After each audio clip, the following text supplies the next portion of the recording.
ఈ వీడియోలో అధిక మాసం ప్రాముఖ్యత ఏమిటి, చేయకూడని పనులు ఏమిటి, చేయవలసిన పనులు ఏమిటి, ఏ మంత్రాన్ని జపించాలి, ఇవన్నీ కూడా ఈ వీడియోలో తెలుసుకుందాం. అంతకంటే ముందుగా లైక్ చేసి సబ్స్క్రైబ్ చేసుకోండి. అధిక మాసం ప్రాముఖ్యత ఏమిటో తెలుసుకుందాం. అధిక మాసం అంటే అధిక బలం. ఈ మాసం భగవంతుని ఆరాధనకు అత్యంత శుభకరమైనది. ముఖ్యంగా శ్రీ విష్ణువుని పూజిస్తే విశేష ఫలితాలు లభిస్తాయని పురాణాలు చెబుతాయి. దీనిని పురుషోత్తమ మాసం అని కూడా పిలుస్తారు.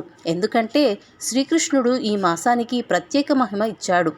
దీనికి ఒక కథ ఉంది. పురాణాల ప్రకారం ఇతర మాసాల మధ్య తక్కువ ప్రాధాన్యం పొందిన ఈ మాసం బాధపడగా శ్రీ మహావిష్ణువు దానికి తన పేరు అయిన పురుషోత్తమ అనే మహిమను ఇచ్చాడని చెబుతారు. అందువల్ల ఈ మాసంలో చేసిన పూజలు అనేక రెట్లు ఫలిస్తాయని నమ్మకం. ఈ మాసంలో చేయకూడని పనులేంటో తెలుసుకుందాం. ఈ మాసంలో కొన్ని శుభకార్యాలను చాలామంది వాయిదా వేస్తారు. ముఖ్యంగా వివాహాలు, గృహప్రవేశాలు, కొత్త వ్యాపారాలు ప్రారంభించడం, పెద్ద శుభకార్యాలు ఇవన్నీ వాయిదా వేస్తారు. కానీ ప్రాంతీయ సాంప్రదాయాలు, కుటుంబ ఆచారాల ప్రకారం మార్పులు అనేటివి ఉండవచ్చు. ఈ మాసంలో చేయవలసిన పనులు: విష్ణు సహస్రనామ పారాయణం తప్పనిసరిగా చేస్తారు.